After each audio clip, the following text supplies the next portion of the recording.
I am Shmiso, you're watching Knockout Dialogues, and I am joined with... I'm not even in the shot. Sorry, start again. Action. I am Shmiso, you're watching Knockout Dialogues, and today I'm joined with... Son Edwards.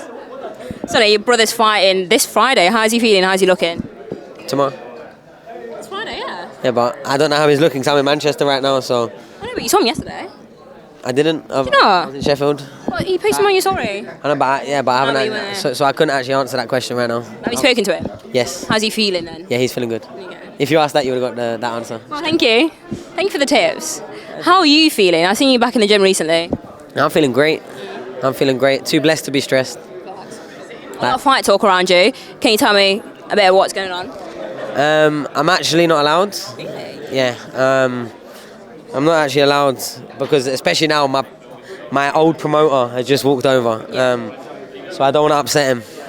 Okay. Telling him the real big exciting news that I've got coming. And clearly, you've also branched into management. Tell me what sparked that decision? Fighters asking me if I'm perfectly honest. I mean, I would never say I'm any fighter that you see me with's manager. Yeah. I'm not. They have a manager. It's not me. Probably the reason why they're with that manager, maybe. But that manager is genuinely their guy. I will support them in any which way that, they see fit. If they want to call me chatting shit and talking about camp, then we can do that. If they want me there fight week, making sure everything's smooth, then we can do that. If they want me pushing them publicly and being alongside them, mentioning interviews, we can do that. It's kind of very easy for me because I'm kind of well situated. I can kind of make fights with the matchmakers, and I'm all got them in my phone book. I know the promoters. I've worked with half of them. The managers I know. I don't have really a bad relationship with many people, and the ones I do have a bad relationship with, everyone knows. Because I make sure everyone knows. But yeah, I don't know, whatever they need. A fight is always different. It's like each fight is like a piece of art, not like a T-shirt. They're not like a product. It's like, and how they appreciate or depreciate value is up to them and their performances in the ring, and also what else they bring to the table. It's a kind of complex business, but it's really simple. If you can make people feel something, then they'll care about what happens when you fight. But you just said boxing is complex, especially being a pro. There's a lot of people who want to possibly take advantage of you. How do you navigate being a professional? It's very hard, and people, they don't always start ways. We're human. We all have human relationships. At some points, people might feel hard done by, when in reality they're very blessed to be in the position. I think gratitude is an important emotion that it's hard for boxers when they're not in a position that they really want to be or believe that they are worth. It's probably easier for me to say now as a fighter that even after losing is still very, very happy what I've managed to conjure up from my first run as an unbeaten fighter to world champion and to a unified fight. So obviously it's probably easier for me to say. I know when I was shouting everyone out and begging for fights and kind of taking everything personally every time someone else at my weight or other was getting a fight, an opportunity, I thought that I know that feeling. So I guess I can help hold the fighter's hand emotionally through that, because you got to understand that boxing isn't personal. It is never personal. Everything you're doing here is about business. If it makes business sense, it makes sense. And once you know that, all you got to do is start attacking the things that can add value to a fighter. And do you know what the funniest thing is? Win, lose or draw, it doesn't really matter. Yeah. It's people's eyes being on the event, people reacting to it after. However you do that, we have a blank canvas. People do it in some insane ways sometimes, but it's winning definitely helps, make people care, definitely. But at the same time, I've been 17, 18, 19 wins in a row, all at world level, pretty much barely losing rounds at times. No one really cared. The moment I showed a bit of vulnerability and had a proper exciting fight, it is a much bigger impact on my career than any of the other fights I've had. And I think that is more down to when people watched it, or even if they didn't watch it, caught a highlight or see the clip even, it made them feel something. When me just sort of dancing around and tickling people on the chin, it doesn't really make them feel anything. So I don't know. Like I said, it doesn't matter really, win, losing or draw. So what's one piece of advice you could give to a fighter who's just starting out? Do it till you enjoy doing it. Okay. Stop the moment you don't. Okay. But a lot of fighters are now saying, they're openly saying that the only reason they're still going in the sport because they want to make money. Obviously with big deals, like Saudi Arabia coming into the mix, people want to make a lot of cash, big paydays. A lot of them may not enjoy it anymore. Do you think they're right to do that? Well, they're adults, so they can do whatever they want. Yeah. For me, when you're in a fight, you're left alone with your mind and your thoughts. And if your general approach to camp, to the in between the last fight, to the fight week, to the runs you've been doing in training, walking up into the ring, first bell, if your thoughts at that concurrent time, the live and direct, I don't really want to be here, I just want the money, then, you know, you're probably not going to push yourself to the extreme your body can. And you might, even if you do try doing that, you might end up finding yourself in a really vulnerable position where your body don't even know what it's doing in the ring. You know, you see people get hit with a clean shot and they start walking to the... They don't even realise what they're doing, but in that moment, that split instinct of like a baby thought in their head, it was, yeah, let's get out of the ring. When other people got hit with that same shot and that same reaction turned into biting down on the gum shield and just throwing shots, was probably wasn't the right thing to do either. Might have ended up getting knocked out, but there's different mindsets that you have at different times. And yeah, if you don't enjoy it, for me, it's always been big enjoying. Even getting hit, I enjoy it.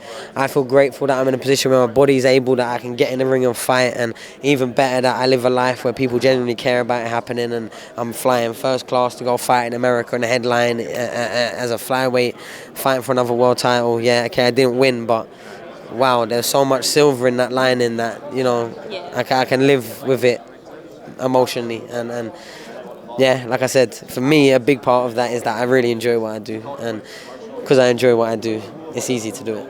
Like how you just said, like, somebody can get hit with a big punch, bite down on the gum shield, keep going.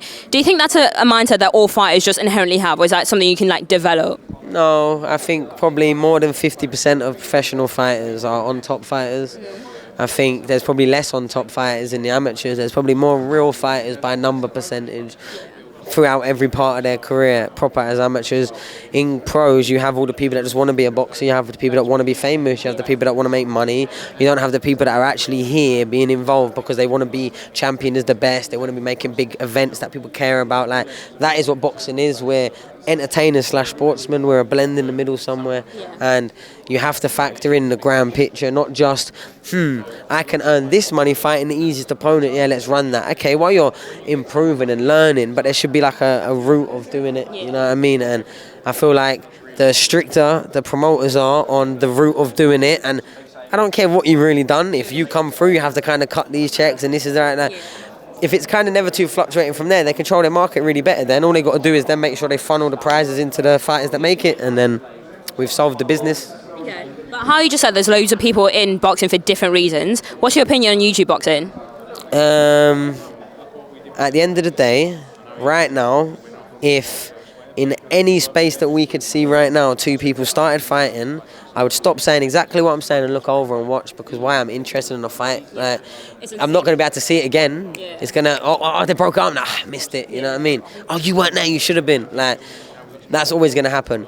With boxing events, because it's saturated, like I go back to my original point before, all you need to do is make people care about something. Yeah. That's it. So, do I think boxing should be open and available to absolutely everyone? Yes. Yeah. I think every kid should grow up, and every mum and every dad, yeah, specifically mums that I don't know, are struggling for a father figure in their kid's life, get your son and daughter through a boxing gym, a good one with good people in it, and you'll see the whole difference in their life, and the confidence and a lot of things. So yes, do I believe that YouTubers should be able to start boxing 10 weeks later, fight in an arena for the first time in front of 20,000 people? Yes. Why?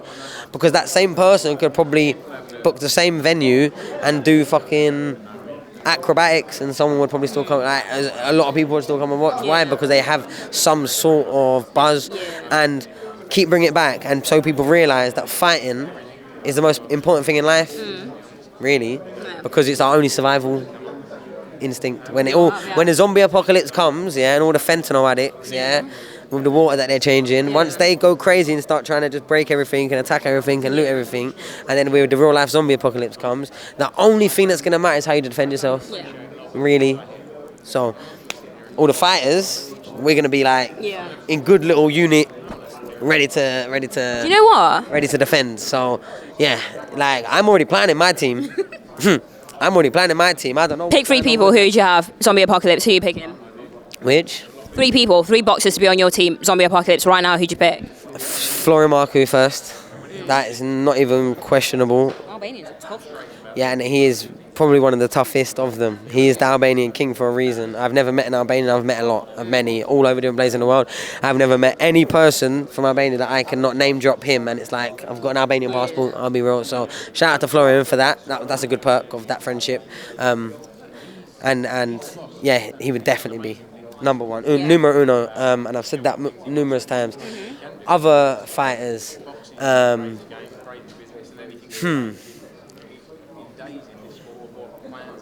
Do you know, on recent showing, Fabio Wardley. Okay, yeah. Without going into how I know, it's not as weird as it sounds. Without going into how I know for a fact that he's a very high testosterone individual, naturally. Naturally. Because I know I am, so we know each other. We like you just see each other and you know each other. So because of such, I know that that's a superpower. Like when your adrenaline comes up, that's where it comes from. If you have low tests, you have no adrenaline to draw from. You get blown over by the wind. So I was not surprised that even though how that fight went, I kind of did think Fraser deserved to win. I'll be real. I'll be completely level. I thought Fraser just nicked it if either of them was a winner. But with the things that happened in the fight, you can see kind of how it. Yeah, I understand how it came to that. Yeah. But the toughness that was shown by Fabio Wardley in his 14th, 15th fight ever time in the ring. Against Fraser, who was really over on it and kept finding the next and the next and the next, and was hitting him with sometimes shots that are making me near jump out my seat. And even to the end, until it seemed like with 10 seconds left, Fabio's battery went dead. You know what I mean? Right at the end, but until then, he was always fighting any shot. So yeah, Fabio. And finally, I would probably say Lyndon. You know what I mean? Yeah, that's your boy. Don't get me wrong, I've been putting Lyndon in a headlock since we were knee high, so not because of that, it's shits and giggles, you know what I mean? And because he ain't got much hair, he probably won't need much shampoo, so for rations, it won't really, put us out too much, you know what I mean? And he's quite slow, so if we all need, but he's quite slow, so if we need to run away, they'll probably catch him first. Yeah. And they'll eat on him for a while because he's tall. He's got a lot of. Nah, but he's kind of mager. He's kind of mager and skinny. But so that'd be my three. And I think, I can't lie. For 4-man team, I wouldn't even pick a girl. I think girls just confuse things, man. Yeah, girls will start talking about I can't wake up today, or just the stars in retrograde, and they'll start month timings, and it'll be all. And the men will probably start arguing. So so what we're gonna do is we just going to survive the apocalypse, and then maybe I don't know, try and tame a zombie. You know what I mean? Okay. One thing I want to know about you, with the bum fight, obviously you got your eye injury. Was it second round? Yeah. How do you stay so composed? Because a lot of people, watching that fight, we could easily see that you could have won that fight. It was that good, even with the eye injury. How do you stay composed and still perform to such a high level when you can barely see? Yeah, I know, but that might be a big step. To some people right now, they might be thinking that you made a quite a reach. No, because it was fight of the year because it was a good fight. You fought well. So we didn't get nominated for fight of the year by anywhere, so that's also another reach. That's 2 reaches. Now it's just I'm going to start. I'm glazing now, aren't I? Now I'm just going to think you're trying to impress me. But I feel so what was the question? I've sidetracked. How do you still stay composed and fight so well with injury in the second round? Oh, because you don't feel sorry for yourself. He hit me in the face. My eye was not the same eye that I came into the ring with, and I'm in the fight of my life, the moment of my life. The whole world's watching, so it was sink or swim, and I swam till I sank. You know what I mean? Okay, so I'll let you go. You said your car's outside, and hopefully I'll see you in Sheffield. My driver's outside. And your driver's outside? My driver's outside. Are you going to reply my DMs anytime soon? I don't actually control my DMs. Really? Yeah. Really? Is that true? Yeah. Really? I actually don't reply to anyone. Really? Yeah. Just on Twitter? Yeah. Do you know what? It's mad. People always get angry at me because I won't be speaking to anyone privately, but publicly they see me and they're like, what's going on? And it's the conversation is just too much pressure for me right now. The emotional burden on my existence is so hard. If I reply once, I might have to reply twice, and then. I get you. Now it's a whole conversation. Yeah, and I can't lie. You're sometimes. I like talking, but I don't like typing. I can't text. No, you can type. Yeah. So maybe. Maybe. Maybe.